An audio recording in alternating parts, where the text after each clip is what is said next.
Hey everyone, welcome back to Shop Life. In this video, I'm going to show you how to lower your car using lowering springs.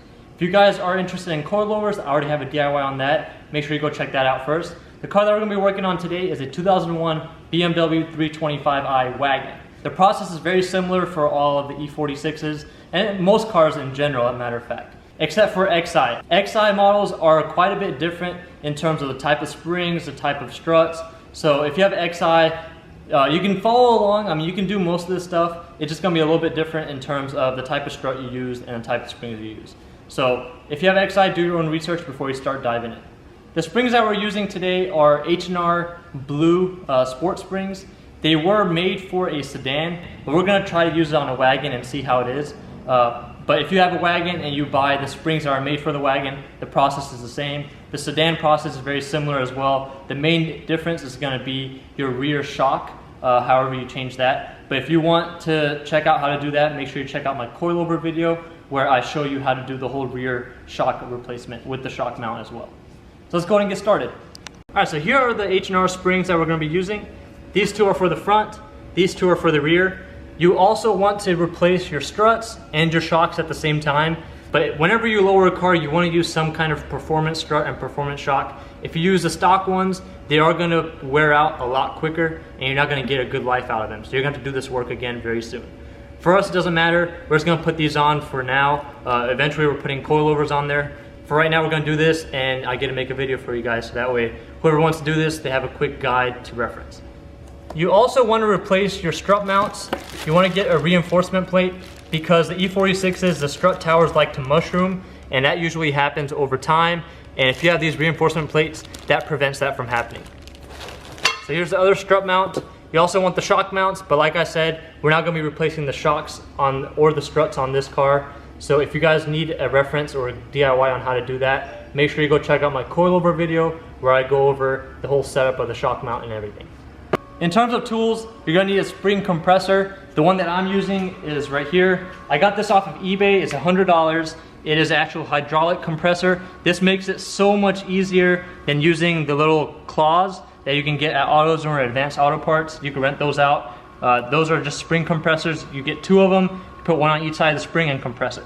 This makes it a whole lot easier, but you cannot use this if you're having trouble pulling the strut out from the car.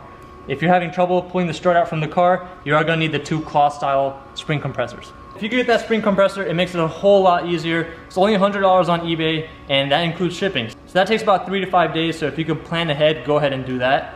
And you're also going to need a strut nut socket. And this is primarily for the front when you go to tighten down the strut mount to the actual strut and the spring assembly itself. And that socket is a specialty socket. You can use a 21mm spark plug socket that looks like this if it has this section on the top as well. That way you can put this over the nut and then you can put a hex or an Allen key through this hole to hold the actual strut and then loosen the nut off. If you can't do that, depending on the nut that's on there, you might have a 22mm nut or some different size nut and you won't be able to use this and you are going to have to get the specialty strut nut socket. You can find that on ECS Tuning, eBay, Amazon, just Google it. So we're going to start off in the rear because it is a little bit easier. All right, so first we're going to make some measurements just to see how much we lower the car. So from the bottom of the tire to the actual quarter is going to be 25¼ inch. From the bottom of the tire to the fender is 25½. We're going to start off by chocking the wheels. Now we're going to loosen up the lug bolts. Do this on both sides. Jack up the car from the rear jacking point. That's right next to the differential. You'll see a bar that goes across where the subframe is.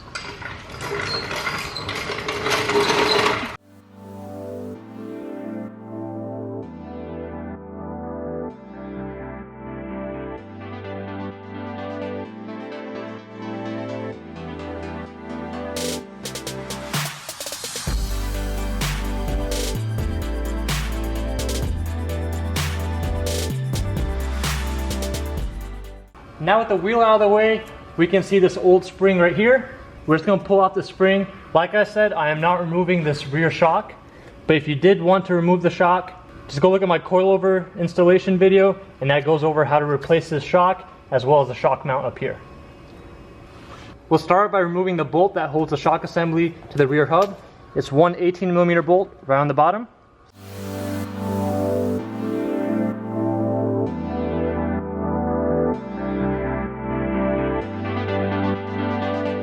Now you can push down on the hub.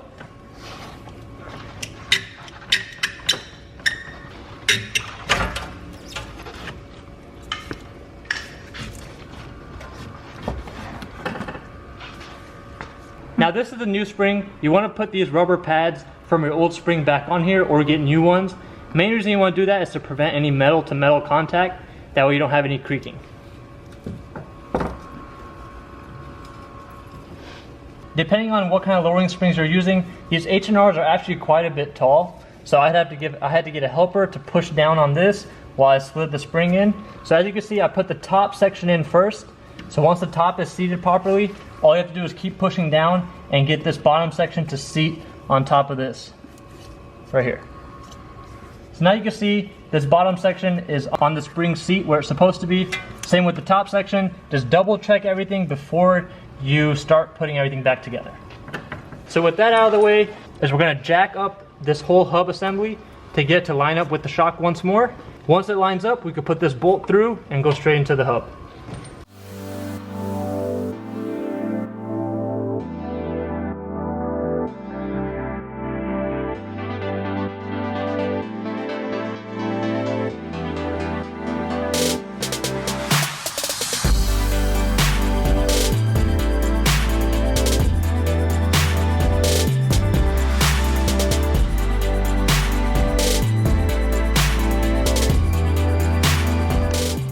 .24 3/8. So it lowered it about 0.75 inches. It's nothing. Damn, that sucks. We still gotta lower the front, so it might come down just a little bit more.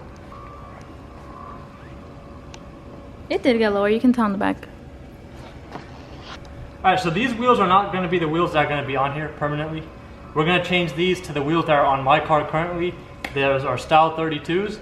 I went ahead and jacked the front up. If it makes it easier, drive it up on some 2x4s. That we can use the central jacking point. Is right on the front subframe. If you have the metal reinforcement plate, there's going to be a little bulge towards the front where it attaches to the subframe. Just use that point as your front jacking point.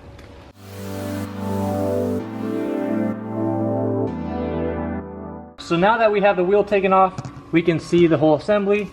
We're going to have to disconnect this sway bar link. It attaches to the strut and then attaches to the sway bar on the bottom. Whenever you're lowering your car, you want to replace these with lowering links or adjustable ones, that way you can adjust the height. Main reason you want to do that is because these are set for your stock height, so they're a little bit longer. The lowering links are a little bit shorter. If you want to get some aftermarket links, you can get the adjustable ones, or if you just go to your AutoZone and ask for like a Chevy Impala, the rear sway bar links, they're the exact size that you want if you're lowering your car, and they're the exact configuration as well. So depending on the link that you have already, it's either going to be a 16mm nut or a 17mm nut. You're also going to need a 16mm open-ended wrench to catch on the back side of the link for the ball joint. That way you can hold the ball joint while you screw the nut off.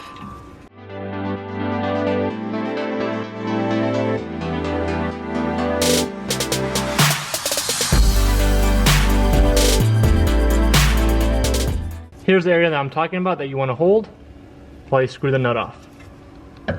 With that off, pull off the brake sensor as well as the ABS sensor from the bracket. Also pull it off from the bracket on the chassis.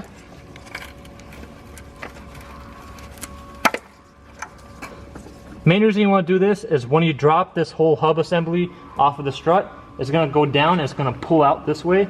When it does that, you don't want to have any extra stress on these cables or even the brake line. So this bracket will come off with this bolt for the strut mount. If you don't take it off all the way and just loosen it and you're able to get it off of the strut, then you want to go ahead and pull off the cables as well as the brake line from this bracket.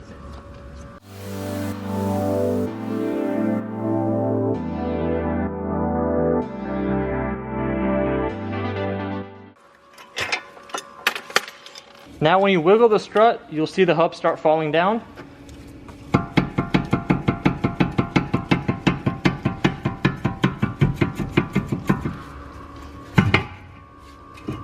And there you have it. After the hub is off of the strut, you want to pull off the three 13mm nuts on the top. Here are the three 13mm nuts. This is the actual case of a mushroom strut housing. If you look at it from eye level, you'll see that all three of these studs are pointing at a different angle. And you can also see the strut tower where it's bulging in certain areas. There's a bulge from factory in three of the spots, but on here you can see it's like almost mushroom, like how it's called, mushrooming. And this is why you want the reinforcement plates. Even if they are already mushroomed, you can straighten it out with a 2x4, and then with the reinforcement plates, they will go back to where they're supposed to be.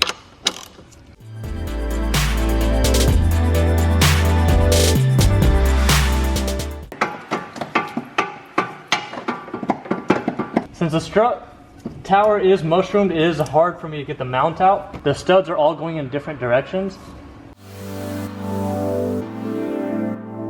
I actually pushed the studs out, but just looking at this mount, you can see how it's bent in all these different areas.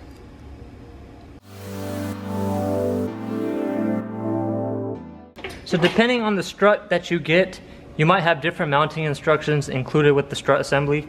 We're just going to be reusing these for now. So I'm going to put a different bump stop. So this bump stop right here is actually cut in half. If you're lowering your car, you do want to cut your bump stop if you have the stock one.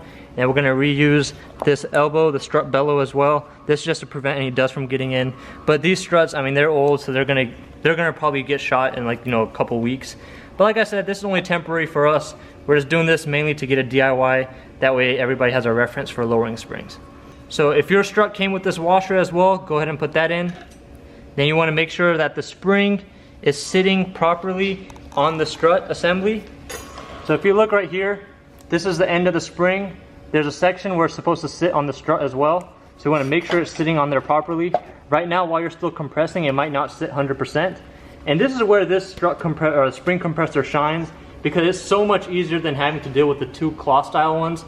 You just put this on, it'll help you align it as well, and it's a lot less dangerous.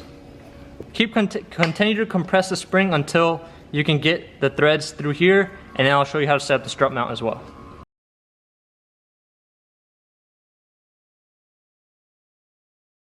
Now with the top hat, make sure the rubber is at the end and it goes on the spring properly. You want to make sure that the threaded part comes out of the hole while this top hat is sitting on the spring. Now here is the new strut mount. If it isn't greased already, you want to put a lot of grease in there. Put some high ball bearing grease, high temperature bearing grease. That way this bearing lasts a long time. This washer goes in first. Then you want to put the washer that covers the bearing from getting any dust in it. Clean it up if there's dirt on there.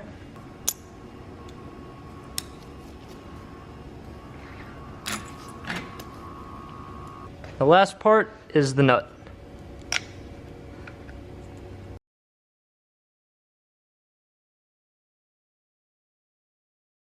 So you want to hold that inside of the strut. It's either going to have a hex opening or a Torx depending on the strut that you get. What I'm using is a hex 6 and the 21mm spark plug socket. And I'm just using an open-ended wrench on the top. Once it's nice and tight, double check that the hat is sitting where it's supposed to be and the spring is sitting where it's supposed to be as well.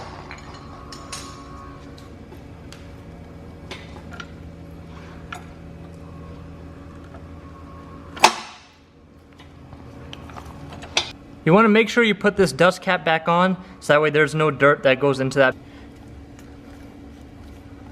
Don't forget the reinforcement plate. Get it on where it's supposed to go. And let's try to put this in first. This strut tower is very badly mushroomed, so hopefully this goes through. If not, we're going to have to use like a 2x4 and figure out how to get it on.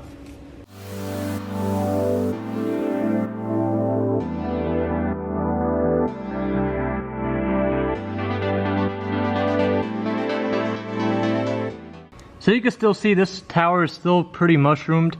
You can see the gap between the reinforcement plate and the actual strut mount itself. So what we're just gonna do is I got it as tight as I could, and then once it's lowered on the car, every couple of days I'll sit there with like a 2x4 and get it to sit as farther down as I can. I might even heat it up a little bit and just get it to straighten out. Once it straightens out once, since the reinforcement plate is there, it shouldn't do it again. But if you do have an issue as severe as this, just keep an eye on it once it's tightened down. Try to straighten it out as much as you can. And if you can't figure out what to do, then just go to a body shop and they should be able to let you know what to do.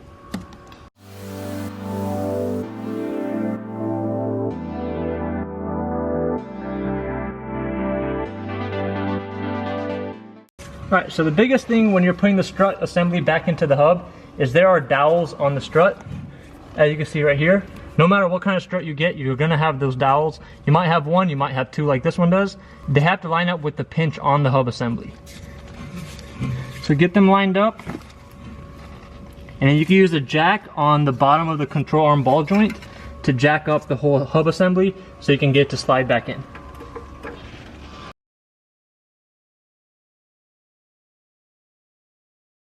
With that back in all the way, you want to put the bracket back on with this 18mm bolt, and that will tighten the pinch around the strut so that way the hub assembly won't slide off again.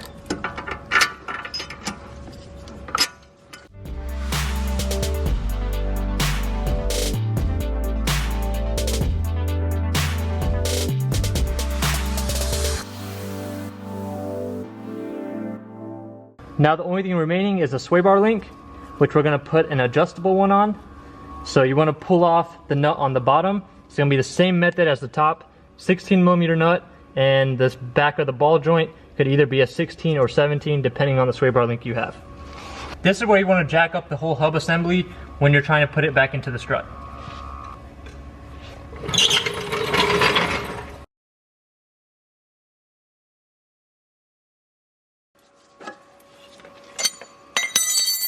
Here are the adjustable links that we're going to use. I have them at the lowest setting.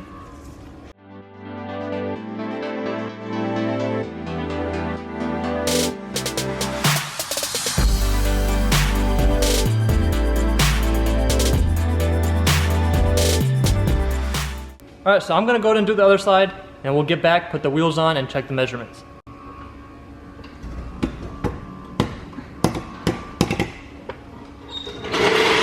Alright, drive it off.